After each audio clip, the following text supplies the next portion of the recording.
It's personal between me and you, and I'm going to do you some serious harm, you big stiff idiot. All right, Brendan Taylor here, True School Sports. I'm with True Warrior of the Sport, Lydell Rhodes. Haskell, is it Haskell or Lydell? All right, first name is Haskell, middle name is Lydell. Which one should I? Either one, I go by either one now. Like when I was younger, I was like, man, Haskell can't be tough with that name. So call me Lydell, but I'm older now, so I'm like, either one. Well, I'll go with Lydell because that's what I know you from fighting on PBC toe-to-toe Tuesdays against Edna Cherry and whatnot. Oh yeah. But you got a really interesting fight. You're fighting Antonio Perez, 8-0. For the WBC International lightweight title. So if you win the fight, you get ranked in the lightweight division. First of all, what do you know about Antonio Perez, and what do you think about the fight? I'll be honest, I never heard of him until the fight, and so I YouTubed him. First thing that everyone does, and he's real athletic. Fights like a young athletic kid. Probably a hard style for most people, and I think that's why they're trying to bring him up fast and test him out against me, because he has a hard style. He's athletic, got a little punching power and stuff like that. So. Yeah, he's a naturally bigger guy coming down in weight. Yeah. I think he's fighting like 40 and 47, like we were just talking about. Yeah. It's kind of not a new thing for you because you just fought Floyd Schofield. Yeah. Big ass dude. Yeah, he's huge. Yeah. I was telling a few people, like, even the fights when I fought at 40, they weren't as big as Schofield. Even though Schofield was at 35, like Sergey Lipinets isn't big, and a couple other guys I fought at 40 weren't as big as Schofield at 35. It's crazy. Yeah. How would you rate him as far as, like, because you said he's very big? I know you've been hit by some big punchers in sparring and in the ring. Where do you class him? I wouldn't say like the most strongest dude, but he's, what do you call him, like a army switchblade or whatever? Swiss Army knife. Yeah, like, yeah. All purpose. Yeah. He can do a lot of different things. Like, it's funny, the first time I ever watched him, he reminded me of Sean Porter. That's before I even thought about us fighting. I forgot about that. But in the ring, he does a lot of different things, like Sean Porter. Really, I say, like, classify a bunch of the short, stocky guys, the short dudes who look like they should be football players. Yeah. Like, where these fire hydrants. Yeah. Where we athletic and stuff. So we can't have boxing. We got quick feet, quick hands and stuff like that. But most of the time, you see him coming forward and stuff. Like, he's basically like a lot of guys like that were underestimated his speed and stuff like that. Kid is real quick, covers ground real well, like a Sean Porter or even Pacquiao. Not saying he's on Pacquiao something, but covers ground well when you think you're out of distance, quick, and all those things like that. Okay. Yeah, I saw you body slam him in the 7th round. Yeah. That was pretty funny. The veteran tactics. Yeah, man. You gotta rough these kids up and try to slow them down and get in their heads, man. I had to do a little bit of everything still to, get me where I needed to be. I should have picked it up and did that in the second round. Says the tone, but it is what it is. It is what it is. You live and you learn. Yeah. You were just telling me before we started the interview, even though this fight's at lightweight and you still might get ranked, you do want to try to maybe move down to 130 and maybe try to fight some of the guys down there. Well, talk about that. Well, I fought at 30. That's where I had, a few of my bad performances and losses at 30. But so I want to do it the right way. Before, I was dropping down to 30, like killing myself. Like, I'm talking about when I fought Jay Sosa, I lost 22 or 23 pounds in 3 days and stuff, and kill myself, doing everything absolutely the wrong way, so now I'm doing things the right way, which for the last few years when I wasn't fighting, I should have been still trying to develop boxing, but I was developing how to actually, make weight and eat right and healthy. And actually just be a professional of the sport. Be professional, yeah. So now I got that under control, so we're going to drop back down to 30 and see how we feel. Some good fights there, you got Shakur Foster, you got Lamont Roach who just picked up the title, Joe Cordina, Vaquero Navarrete. Which one of those fights maybe against the champions would interest you? All of them. There's no person that I got a vendetta towards anything like that. I just want a belt, man. That's always been a career. Just want to be a champion, Yeah. To call myself that, to go in the record books, I could die a happy man, I got my kids, I got a world title. I'd be happy with that. Yeah, because, when you every fighter, when they first put on those gloves, they had that dream of having the belt around their waist and holding above their head and be called world champion, so it's a big deal. Yeah. It's a lot of... Yeah, and it's a dream, gonna always keep dreaming, you know, even whatever the situation is, I'm still right there, you know, where I get ranked, I'm right there. So in the guys and I'm back and I'm refreshed and ready to go, man. Absolutely. How old are you now? I'm 36, bro. 36, okay. Yeah, but I didn't really start boxing, or I had a few amateurs and stuff in my 20s, but I didn't start focusing on boxing until I was 23. Okay. Like, yeah, but I went to the gym when I was 20, but you know, it was mainly MMA and stuff. But I'm still gonna pursue that and get in MMA really? And bare knuckle boxing, yeah, all that, man. Like, you know, since I'm getting a little older, I want to, you know, accomplish all my goals. And most people, you know, think that when I first started, it's like, oh man, you're gonna be way better in MMA than going boxing. But so now I've actually followed a career in boxing, got my hands up, and now I'm not just a wrestler. I wrestled my whole life, so now I'm a wrestler and a boxer. So I want to go ahead and give MMA a shot and see what I can do, because my wrestling skills, like, they're up there with my boxing. The top notch? Yeah. Okay, so I can give all these guys a run for their money. We might need you to go back and go into the octagon, because, you know, Tyson Fury, he can spot Ngannou, and he made boxing look bad. What the hell, bro? Yeah. You know, there's some disrespect to Ngannou, but come on, that should have been, you know, a cakewalk. But he's a serious athlete with crazy power, so, you know, he did his thing. Yeah. You know, hats off to him. But yeah, I'm gonna go make it happen.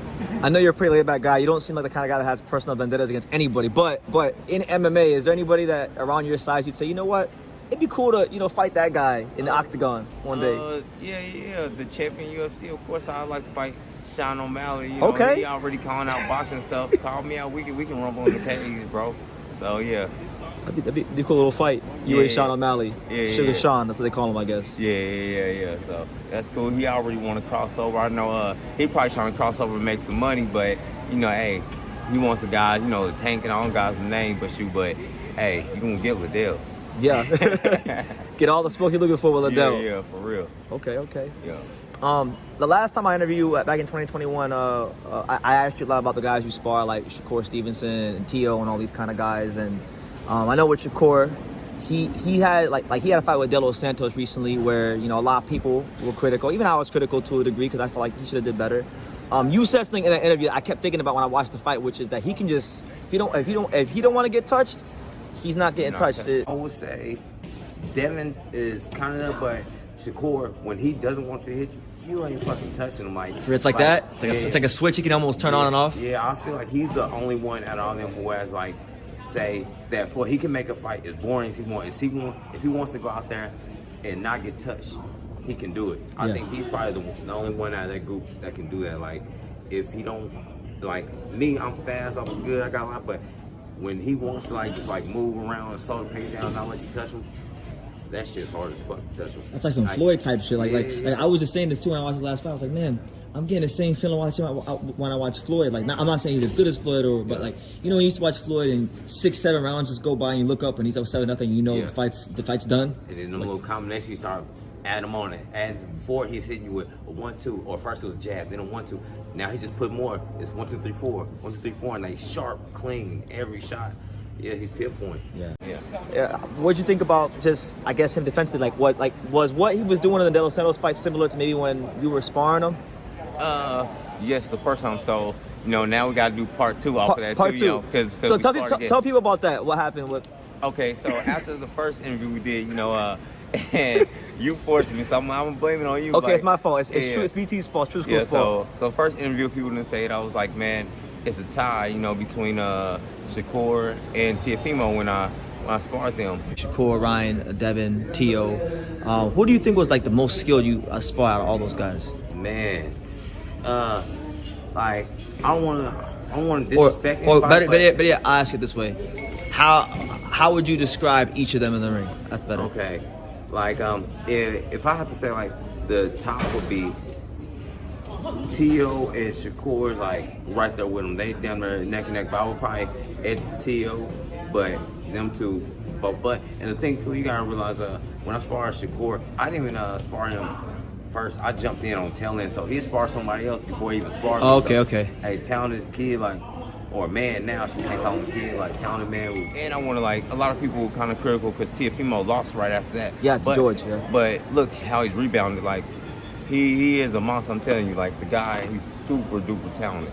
But anyways, Tiafimo, he hits me up and was like, when do we spar? So Shakur. Shakur, my bad, Shakur. It was like, hey, when do we spar? I don't think he knew it was me, you know, because when we sparred him, you know, it was a bunch of guys, and then we sparred, so I don't think he knew it was me. So he messaged me. I guess he seen the interview, and then I was like, oh, you know, at Top Rank Gym, right before your title, you know. So that was right before he fought for the world title. Against Oscar Valdez, yeah? No. The first time we sparred, it was before he won his okay. So was it Joet Yeah. Gonzalez? Joet Gonzalez, right around there, yeah. And so anyways, and so fast forward, whatever, a week or two later, he hits my coach up Saturday night and was like, hey, can Lydell spar? I'm like, all right, when? You know, like Sunday morning. So we go there and then we spar.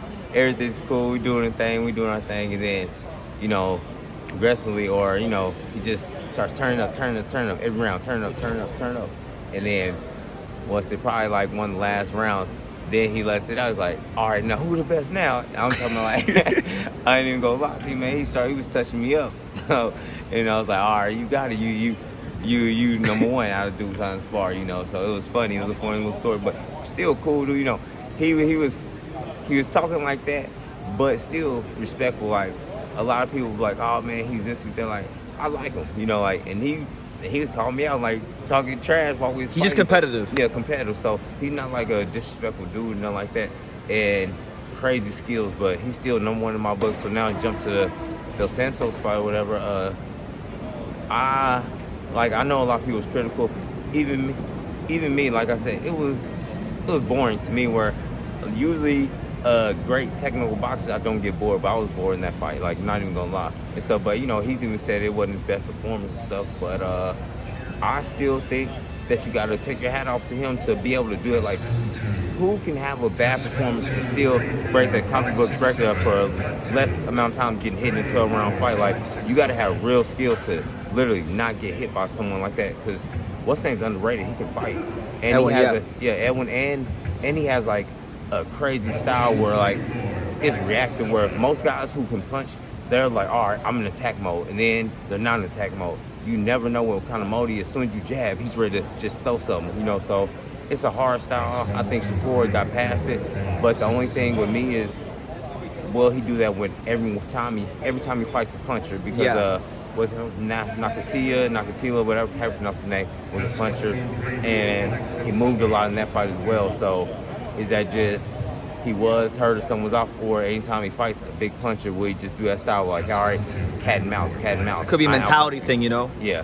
So that's the only thing I can say, but still, he's still number one in my books because I inspire everyone, and he touched me up. so you know, it ain't too much I can say, you know, but that, yeah. Okay, Lydell. Well, I don't hold you much longer. You set a mouthful. Any final message you want to give to the boxing world out there about your fight coming up this Saturday on Don King's card?